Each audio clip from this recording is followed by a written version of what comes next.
I was pretty down in the dumps when I finished putting my tools in my pickup truck at the end of that Thursday afternoon. The client I had been working with over the previous 2 weeks was a bit of a mystery. He kept asking me to make one change after the other to the initial plan of the staircase I was contracted to build. The request I got earlier that morning was so extensive that I had to dismantle about half of the job I had already done. On top of that, I had to go back to the architect and the engineer because the latest change of heart from this indecisive client could not be done without redrawing the structural plans, so the next day would be an unplanned day off for me. I'm Garrett Morrison. I'm the main artist and owner of a small woodworking and carpentry shop.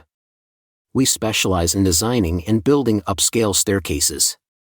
Our clients are wealthy mansion owners, hotels, restaurants and offices who can afford to pay way above $50,000 for an exclusive staircase. I had just turned 34 and I'd been married to Daphne Tupper for 4 years. She was 29 and a young, successful lawyer at Kramer & Bond, a law firm specializing in commercial and intellectual property law. We didn't have any children yet, mainly because Daphne wanted to establish her career first. I was surprised to see my wife's car in the driveway when I got home at 6. Daphne usually worked late on Thursday evenings so that she could finish at a reasonable time on Friday. I entered the house through the back door, just like I did every time I returned from a construction site. I had installed a small bathroom with a shower next to the door so that I could shower and change first thing after getting in and avoid carrying dust all over the house. The water pressure was lower than usual. My wife was in the upstairs shower, which was odd because she usually showered either in the morning or just before going to bed. I quickly got ready, put on some house clothes and went upstairs to see what my wife was doing at home that early on a Thursday afternoon. As I had guessed, Daphne was freshly out of the shower. She was putting on some black fishnet stockings and there was a brand new black dress on the bed, waiting to be worn. "Hey honey, what are you doing here so early? Have I forgotten something? Is there something tonight that I didn't remember?" She tried to hide her unease. "No, Garrett, you're not forgetting anything. I'm going out tonight, but I'll be back on Sunday afternoon. Actually, I'm spending the weekend with Derek Kramer." "What's this about? Is it a business trip?" "No, it's not a business trip. Derek has a hotel suite reserved for him and me. I'll be yours again next week, but I'm spending this weekend with him." She looked at me defiantly, but her whole speech sounded rehearsed. "No, you're not. I don't want my wife to spend a weekend with another man." "What's that nonsense?" "Well, you'd better accept it, Garrett, because that's what Derek wants. I suggest you don't mess with him," she said, chuckling. "Oh, I see you're a happy part of. I'm not sure I understand.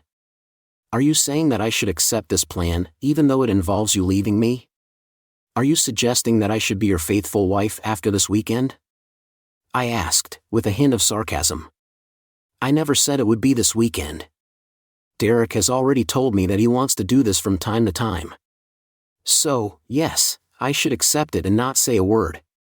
I think you'll find that your life will be much less complicated if you just go along with it.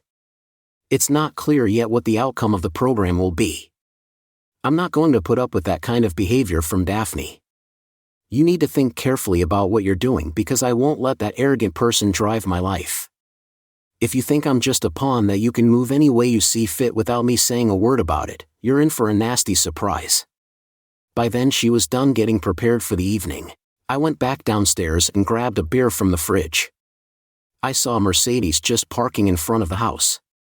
Derek got out and walked up to the front door, then rang Garrett. I quickly punched a code into the back door alarm panel, then set up my cell phone to video record and put it into my t-shirt pocket so that it would film everything. I put it in my shirt pocket so it would film everything, then I waited in the living room. I'd known Derek Kramer since Daphne started working for CBH 3 years before. I met him for the first time at their office Christmas party. He was around 40. He had a very dominant attitude. He was very friendly with his fellow partners and flirtatious and smooth with his female employees and the wives of his male employees. However, in the presence of his male employees and the husbands of his female employees, his demeanor exuded arrogance and contempt. I took an instant dislike to him. Daphne went down the stairs in a rage. She went to open the door while I was watching the scene from the living room, drinking my beer. "I'm sorry you had to wait, Derek. I don't know where my husband's manners are." She lowered her voice to say something else, but I couldn't understand it. I was in the middle of something when he came in. He was angry. He said I had a problem with Daphne going on a weekend with me. He was like a school principal talking to a small child. He was so full of himself. He thought he was boss of my house. I couldn't believe it. "Get out of my house or I'll call the cops." He started laughing. Daphne was smirking beside him. "What do you think the cops will do?" "Nothing." "Why not?" "Because I'm filming you." He had just seen my cell phone. He snatched it and tried to stop the recording, but he threw it on the ceramic floor. The ceramic floor won the match. "Listen up, you think you're so smart. Your wife is coming with me this weekend, like it or not. She'll spend time with me whenever I want. You don't get to decide otherwise. Is that clear? If you do anything to get in my way, if you cause any trouble, it'll be the least of your problems. So you'll stay here this weekend and keep your mouth shut. If I hear you've upset Daphne or threatened to divorce her or done anything else stupid like contacting my wife, everyone will know about the dodgy money laundering you've been up to. Or the CP that you have on your computer." I decided to play dumb. It's highly unlikely that people would learn about it, considering I've never done any money laundering, nor downloaded or even watched CP. I replied mechanically, "Oh, that's easily arranged. You know, uploading material on your computer is an easy task. I have a lot of." I decided to play along, even though I knew it was a bad idea. I thought it was a good cause to play even dumber. CP is illegal if you can upload some on my computer, so it means you are already in possession of illegal material. I asked naively, "That's the difference between you and me. Some things that are illegal for you are perfectly okay for men of. If you're like me and have the right connections, I'd say you should stick to playing with the working class and not bother the better people." I couldn't believe what I'd just heard. I mean, that kind of crap would have been a bit overboard even in a comedy movie, but this guy here in my living room was talking seriously. "One more thing, don't even think about getting revenge on me or on Daphne. That includes getting even with her by getting close to someone else. I don't want to deal with an infection passed from you to Daphne to me. I'm not going to ask Daphne to deny you intimacy, at least not for now. See how I'm not a bad guy? Bottom line. If you step out of line, I'll know right away. Let's go, honey." They went back to the front door. Daphne grabbed her overnight bag and walked out without saying goodbye or even looking at me. He said honey to my wife. The whole situation was so out of this world that I could not even be purely angry. My feelings were rather I was angry and amazed at the same time. I even thought about blessing the burglar who had broken into my house the year before I met Daphne. I was so upset that I had a complete surveillance and alarm system installed with motion-activated cameras and voice-activated microphones that could capture everything that took place in the house and store it in the cloud. I'd never shown Daphne that the system could be put in recording mode while we were in the house, so she couldn't know I'd activated it before she opened the front door to let the guy in. I'd also activated the recording on my cell phone, which was more like a decoy. I was actually counting on Kramer to see it and find a way to turn it off. This would make him less guarded and more likely to speak freely, thinking he was no longer being filmed. I was hoping this could be a good way of gathering useful material for a likely divorce. The cell phone that was now all over the floor was actually my business. After I started dealing with a wealthier clientele, I quickly realized that if I gave them my main cell phone, I'd be at it almost 24 hours because some of those people are like children. They want something now, and there's no bad time for them to call you. Even after 9 p.m. or on weekends. I had a business cell phone that I could turn off at the end of the day, so I could take my messages the next morning. That way, I always had a communication tool. I took my personal phone and called my business lawyer, Harry Davenport. He was also my best friend. He had married my big sister, Jennifer, 10 years before. They were a happy couple until tragedy struck. They had been married for 4 years when Jennifer was traveling with 3 of her girlfriends to Guadalupe. They got caught in a killer wave and drowned. My parents and I loved Harry. Even after my sister died, he had always remained he met another woman, Christine, 3 years after Jennifer's death. She's a fantastic woman, and he married her after just 1 year of dating. My parents and I, along with Daphne, were invited to the wedding. To this day, Harry and Christine are like brothers and sisters to me. "Harry, I need your help." I called out to him when he answered, and I told him what had happened. I repeated the threats that Kramer made before he took off with my wife to their private weekend. Harry understood, and he told me not to leave the house, not to call anyone, not to answer the phone, and not to open the door to anyone I didn't know. "If it's someone you don't know, just turn off your computer. Christine and I will be there in an hour. We'll bring dinner." I swept what was left of my business cell phone, grabbed another beer, and sat in the living room to try to calm down after the events of the previous hour.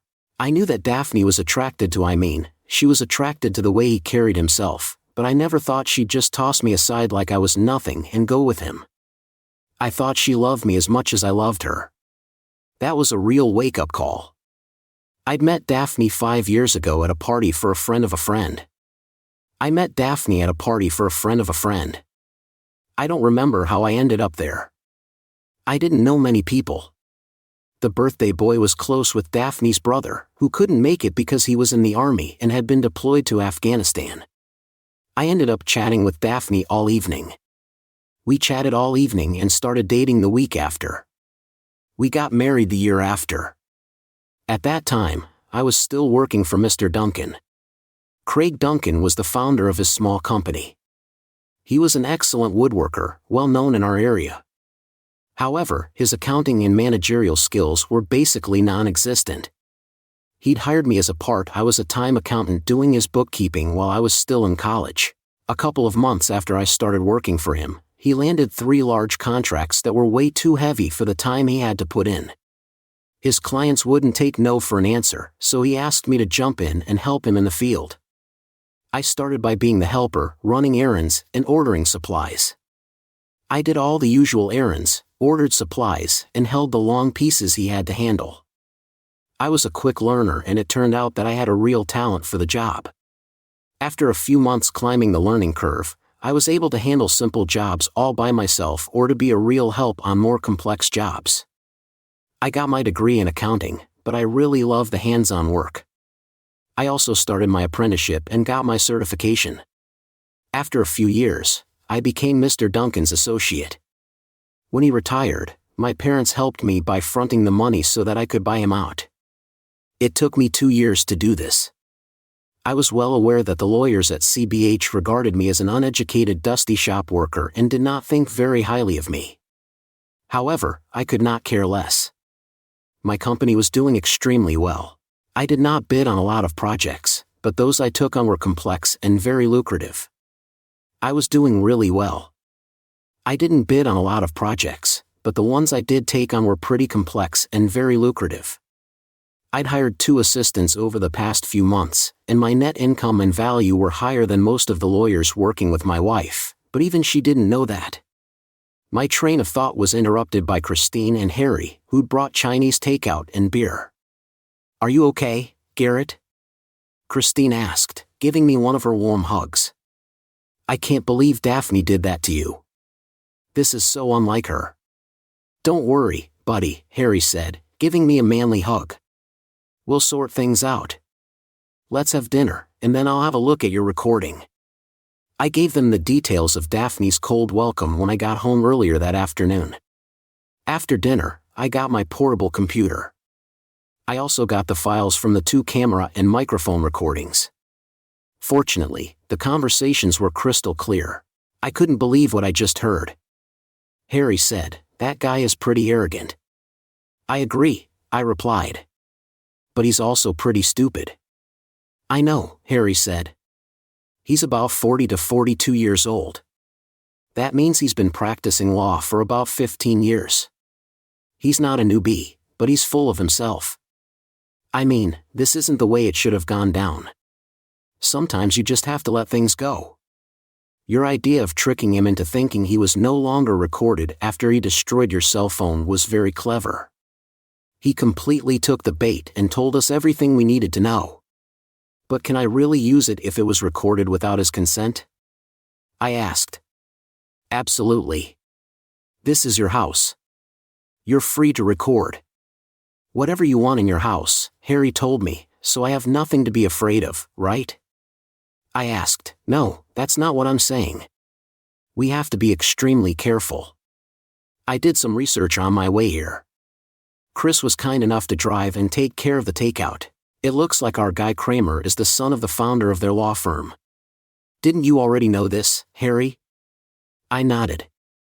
You might not know this, but Marvin Kramer, his father, had quite a reputation. He wasn't a great lawyer, but most of the judges in the area were his former college buddies. He knew everybody, so it was easy for him to win most of his cases. Unfortunately, his son Derek was a model student, following in his father's footsteps. That's what makes him dangerous. He's got a huge network of friendly judges.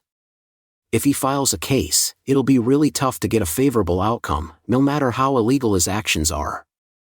So, you're saying that I'm basically screwed? Not necessarily. It'll be challenging, but not impossible. I know people, and the key is to gather enough evidence to make the case watertight against him. I've got a plan. But you say that the judges will always rule in his favor. I asked. Unless the case goes to a criminal court, that's what we'll try to do. We were interrupted by someone knocking at the front door. A small brunette was standing on the porch. Hello, Mr. Morrison, she asked. Oh, hi Laura, come in, Harry said. Behind me, Garrett, this is Laura Foster. Laura is the computer specialist at the private eye firm. We work with Laura, who we contacted after you finished speaking with me earlier tonight. We gave her a summary of the situation and had her watch the tape of the exchange where Kramer threatened to upload incriminating material to my computer. She watched it carefully and then explained the plan.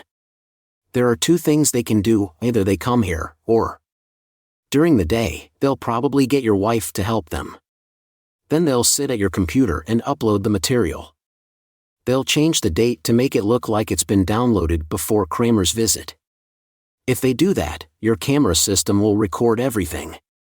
Just make sure you leave it in record mode before you leave for work in the morning. She took a small gray box from her bag. The other thing they could do is access your computer remotely to do whatever they want. I'm going to install this module upstream of your modem so that we can record whoever tries to access your router. We'll also be able to see what they try to upload or download. It'll just take a few minutes to transfer all your personal or sensitive data and files as well onto a flash drive and delete everything on your computer. The aim is to stop them accessing it. I'll help you with this, even if only to make sure there's no hidden data you've left on the computer. Laura said she really knew her stuff. Harry jumped in. You see, Garrett, the only thing you have is a recording to use against him for blackmailing you would be dismissed before you can explain it because from a public perspective, it's not seen as a particularly serious crime, and the judges he knows would likely support him. So, the best case scenario is that Kramer uploaded illegal material to your computer and told the police he has evidence you're in possession of illegal material. Then, we'll have a trace showing that everything was done without you sitting in front of the computer.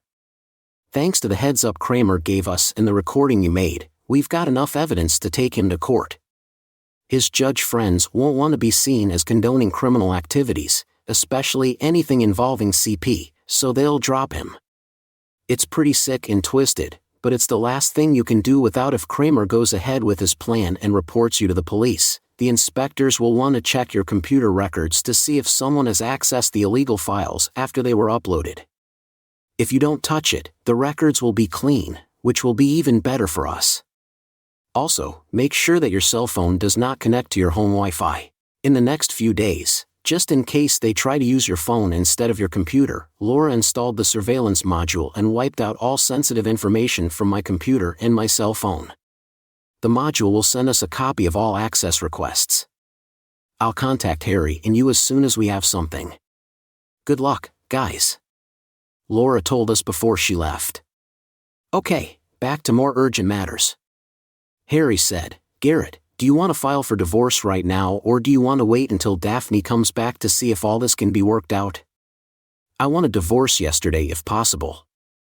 There is no way that I can stay married to someone who can be as easily manipulated and corrupted by self-interest.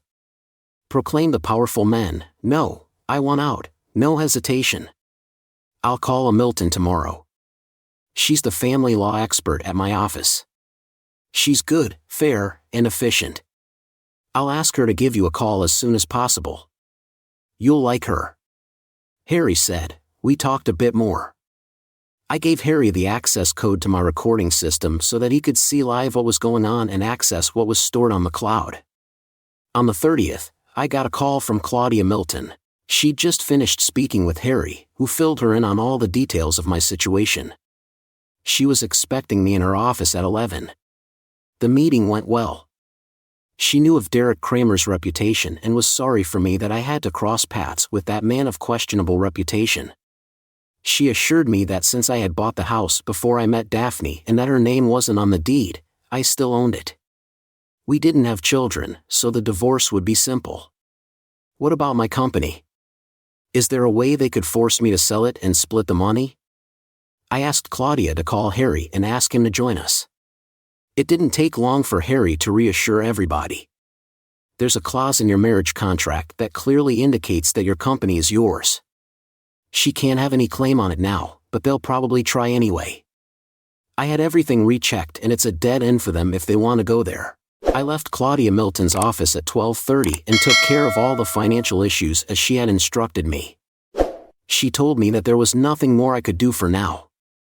I was taking charge of everything and told Daphne she'd be served at her office on Monday morning. I also went to the store to replace my destroyed cell phone and spent the rest of the weekend doing some yard work and catching up on my favorite TV series. Part of me was mad at Daphne, but the other part was still in denial. I was still in shock and couldn't believe what was happening. I knew I'd eventually be sad about my marriage, but at that moment I was still too stressed to be sad. I wasn't looking forward to seeing Daphne back on Sunday. I thought about sleeping in the guest room or sending her to the guest room, but there was no way.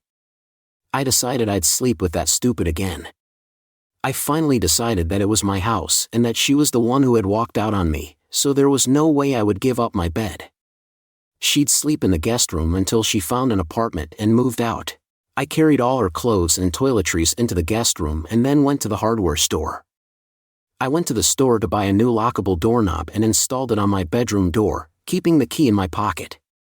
When I heard the car pulling in the next evening, I put the surveillance system in recording mode.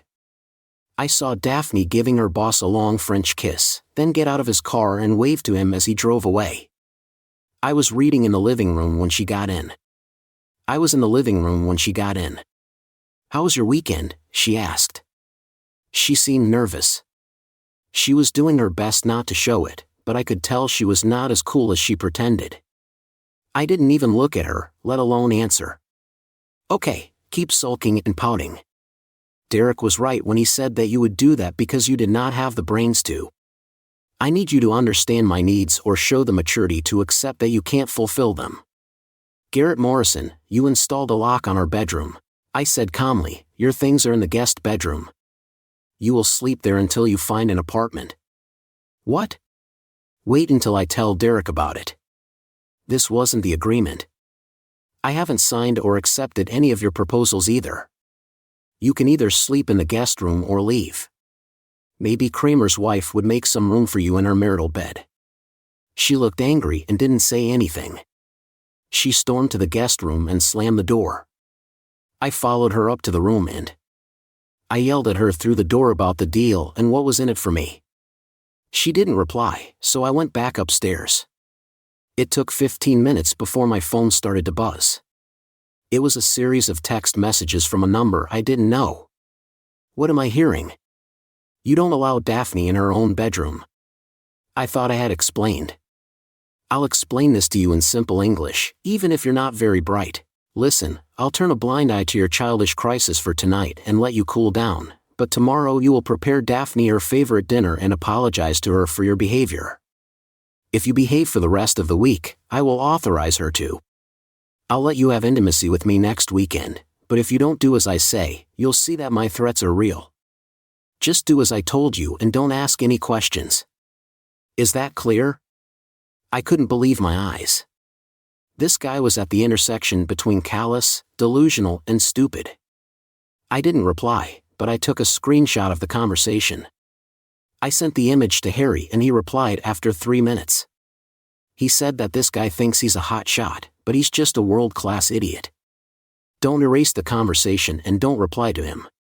Kramer sent a couple more requests for acknowledgement, but I didn't reply. He eventually stopped. I didn't see Daphne again that evening. I went to bed, locked the door and left the recording system on. I texted one of my assistants to say I'd be in late the next day. I waited until Daphne had left in the morning before getting up and preparing myself. I fixed breakfast and ate it while downloading what my system had recorded overnight. She hadn't left the guest room before this morning. She'd showered in the guest bathroom and left without having breakfast. I was surprised she hadn't tried to do anything with my computer, as I was expecting. I received a text from Claudia Milton. Hi Garrett, I just wanted to confirm that the divorce papers will be served at 10. This morning I also told Harry to have a great day despite everything. Before I left for the shop, I checked that my home system was still recording and that it would send me a notification on my phone if it was activated. I had to meet with the architect at 11 to discuss the last modifications that my current client had requested. I kept myself busy with some small tasks until the meeting. I was expecting a call from Daphne a few minutes after she was served, but she didn't call at 10:45. I texted Harry to say I was surprised Daphne hadn't tried to contact me. It seems she's already spoken to Kramer about the divorce papers. I'll call Laura. Stay tuned. Harry replied, my meeting went well. I was able to stay focused. I spent the rest of the afternoon doing some maintenance on my tools and tidying up in the shop. I got the alarm on my phone at 15:12. I texted Harry to say the show was on the road. He replied with a thumbs up. I connected to my system and could see and hear what was going on in my house. Daphne had come with a man I didn't know. They went to our home office and started my computer. They didn't talk much. It took the guy a few minutes to crack my password. Then he inserted a flash drive into my computer and spent around 10 minutes carrying out his task. Fortunately, I was able to take clear pictures of his face. Daphne went to the guest room and packed her belongings into garbage bags. Once the man had finished, he turned off the computer and informed Daphne that he was leaving. Daphne then finished packing her belongings and left the house at 5:56. Harry called me shortly after the recording had stopped. The recording had stopped. Okay, Garrett, now go home and act normally. My guess is that they will call the cops tonight or tomorrow, so you can expect to see an inspector. It takes a few hours to obtain a search warrant, so you can expect to see them tomorrow. Are they going to arrest me? I asked. It is possible, but if they do arrest you, you say nothing and answer none of their questions. I have already contacted a good friend of mine, Stephen Lindsay, who is a criminal defense lawyer. He says this will be the easiest case of the year. I've already spoken to a good friend of mine, Stephen Lindsay, who's a criminal defense lawyer. I've transferred him all the relevant material, including the recordings. He says this will be the easiest case of the year. Harry replied, saying he'd given me the code to activate or deactivate the record. We chatted a bit more, then I hung up. I was a bit of a basket case when I drove home that evening. No visit from the cops, no call from Daphne, no nasty text messages from Kramer. I fixed myself a sandwich and ate in front of the television. I thought about calling my parents to tell them about the situation, but decided it was better to wait until I'd got through the storm. I'm not sure my mother would understand anything. I decided against tampering with the computer system files or videos stored in the cloud because it would only make my mother anxious for nothing and she wouldn't be able to contribute anything useful to the situation. I was at the shop the next day when I received another alert that someone was in the house. I texted Harry and connected to my system. The police had entered my house and were trying to disable it. It seems the alarm system was shut down because I lost communication. Harry texted me to say he'd seen everything and had transferred the images to Stephen Lindsay about an hour after the cops arrived at my house. 2 other cops showed up at my shop and arrested me. I was handcuffed and put into a police car. They quickly read me my rights and started asking questions. They asked me questions that I didn't answer. When I got to the police station, they took my phone and wallet and put me in a cell with 5 other guys. We didn't really talk to each other. Everyone was just trying to stay focused on the floor tiles. After about 3 hours, a guard came to take me to the meeting room where I would meet my lawyer. I told the guard I even told you who my lawyer is.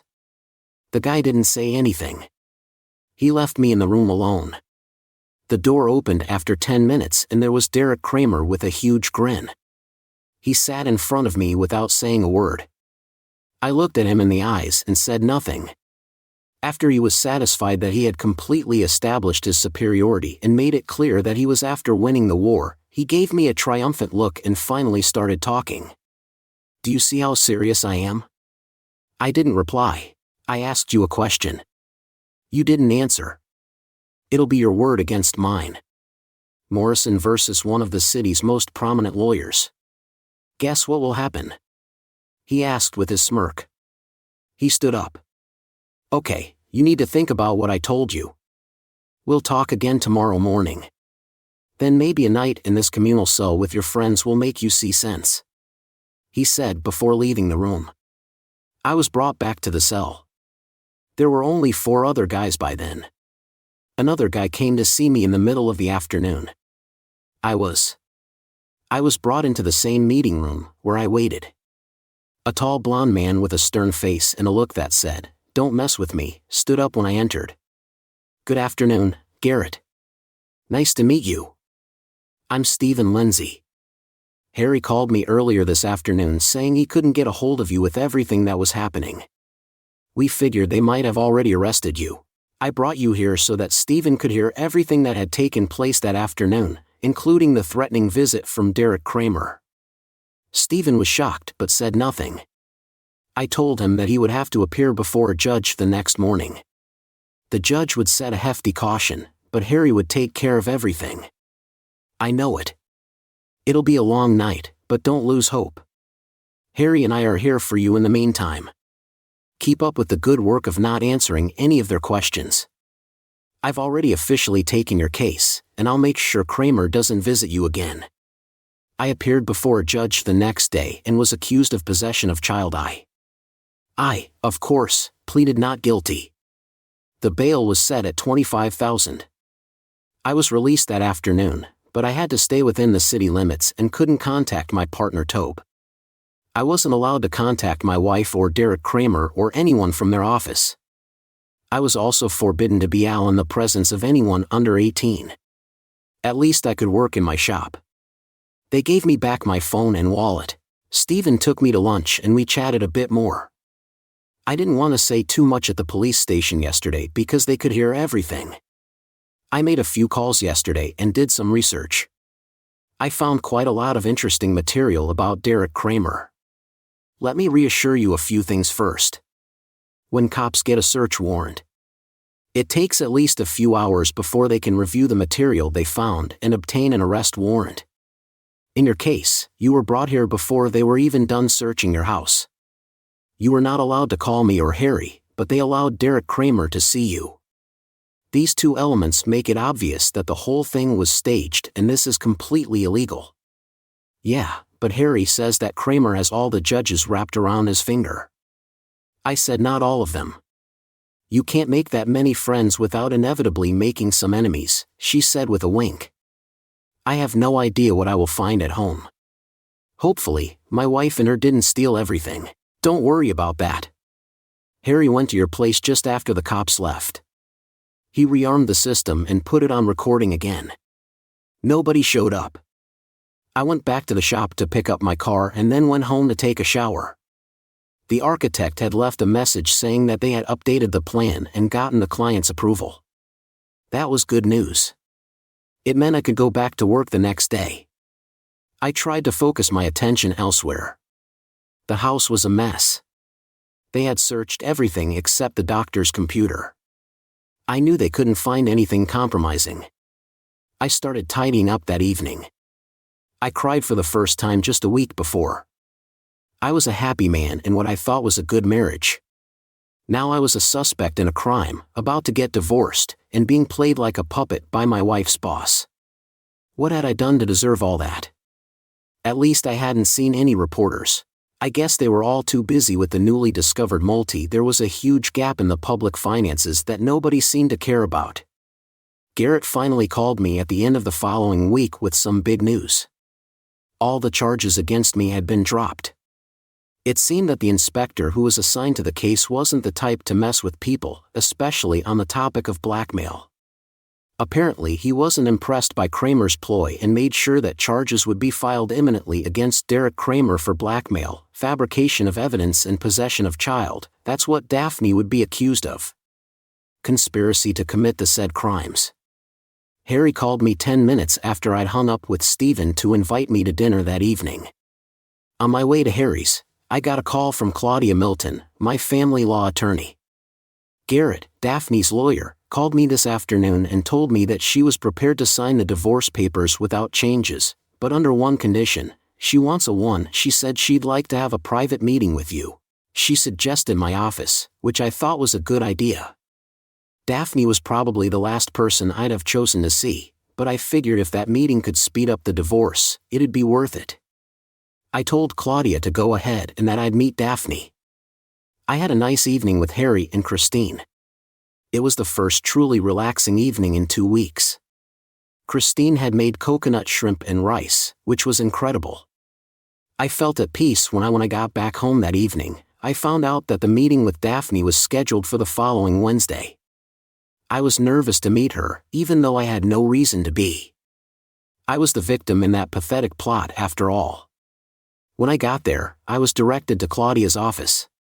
She had asked me to arrive a few minutes early so that she could talk to me. Garrett, I don't know what she wants to tell you, but I must warn you that there are criminal accusations pending against her. Don't give her just a heads up. Don't say anything that could be used against you if you're required to testify in court. We have no right to search her for microphones or recording devices, so remember that she could be recording you. Thanks for the warning. I was taken to a little private meeting room. Daphne was already there. I was expecting to see the Daphne from the previous weeks, but the Daphne who was sitting in that room was a broken woman. I felt sorry for her. But I couldn't help thinking about her little act with Kramer before she left for the weekend. I'm here to talk, Garrett. What do you want to tell me? Daphne, after everything you did to me, I'm so ashamed. You're a wonderful husband. You didn't deserve any of that. I was completely under Derek Kramer's spell when I heard that. The accusations against you had been dropped, and that he and I would probably be accused too. That was a real shock, and it broke the spell. I can hardly look at myself in a mirror, and all that, for the most pathetic ever. She kept on ad-libbing with her analysis of her own behavior for the next 30 minutes. She didn't question me or try to obtain any information from me. I understand we are done, Garrett. If I was in your shoes, I'd do the same and seek a divorce. So no, I don't think I'd do that. I don't blame you for divorcing me. I want to tell you that I quit my job. I told Derek Kramer I didn't ever want to speak to him again. I went back to my parents' place. I told them everything. They're mad at me. Let's say the atmosphere in the house is far from warm and cozy. I looked at her, saying nothing. Frankly, there was nothing intelligent I could say in response. She had made her bed, now she had to sleep in it. The coming months and maybe years will be a tough ride for me, Garrett. I don't know what the future holds, but I hope that in a few years, when all is said and done, we can at least be friends. This is very far from what I had in mind, but I'll see what happens. Good luck. I stood up and left the room. I still loved her, but I couldn't be with her again. I had wanted to get revenge on her, but the events had made her a miserable woman. She had learned something, and there was no need for further revenge. Daphne was able to get a plea bargain in exchange for her full cooperation with the authorities against Derek Kramer. She moved to another city and I lost contact with her since then. When the accusations against Kramer were made public, 2 other men stood up and filed a complaint against him for blackmail. He ended up with a sentence of 12 years in jail. Since the police had recordings of all my interactions with him, I didn't even have to testify after Kramer was found guilty. I filed a civil case against him and his firm, or what was left of it. I was able to get $2 million, and a hefty percentage went to Harry. I pretended to be outraged, but it was all in good fun. Harry had been so helpful that I was happy to give him some well-deserved money. I'm happy to say that my company is doing very well. I'm currently in the final stages of negotiations to acquire a specialty door manufacturer, which will be a great addition to our current portfolio. I now have 6 employees, and they're like a second family to me. A few days after my divorce was finalized, I was invited to a barbecue party thrown by Harry and Christine. I'd never met Christine's younger sister before, Kathy, but we hit it off instantly. And have been dating for a few weeks now. Who knows where life will take us? A few weeks after the civil case against CBH and Kramer was settled, I paid a visit to Kramer in jail. I told the guard that I had important things to say to Kramer and that I did not want him to leave the conversation before I was done. He gave me a smile and told me to rest. I was sure I could tell Kramer everything I wanted. He walked in and turned around to leave when he saw it was me. The guard told him to sit down and listen. I said, "What do you want?" He opened his mouth, but I cut him off with a sly grin. I said, "Oh, striking preemptively interesting rumor has it that your wife Jessica has filed for divorce. Maybe I should ask her out to dinner and offer her a night she'll remember, you bastard. If you do, don't waste your time. I've already done that. The little hummingbird she has tattooed on her upper left thigh, isn't it lovely?" I asked with a smirk. He was as red as a beet. He was about to threaten me again, but at the last moment, he realized that this would not help his cause anyway. The reason I am here today is not to. I just wanted to tell you that you're an idiot. You need to be reminded once in a while that you're an idiot. Threatening a man in his own house and explaining in advance what you'll do to him if he doesn't comply with your ridiculous demands isn't really a sign of intelligence. Even a carpenter would know that. Let's say that on this one, you were the one who. One left in the dust. I started laughing, he started boiling. "Oh, and weren't you the one who told me that possessing some kind of material was illegal for a simple man like me, but perfectly okay for a man of power like you? I am so much in awe of your power right now. I am overwhelmed by your grandeur. Maybe it's your jumpsuit, it suits you so well." Kramer was so mad, he was now approaching. "Neurological disintegration before I go. I have something that both Jessica and Daphne thought you might find useful someday." I said I gave him a sheet of folded paper. He unfolded it and examined it for a few seconds. "What the hell is that?" he asked. "That's a drawing of female genitalia, commonly known as A." I put my finger on a precise spot on the drawing they wanted. "I just wanted to let you know that the clitoris is here, and that's the end of today's story. If you enjoyed it, please give this video a thumbs up and leave a comment below. Your support helps the algorithm push my content further. If you're new to the channel, don't forget to hit that subscribe button. It really helps me keep creating more stories for you. Thanks for watching, and I'll see you in the next one.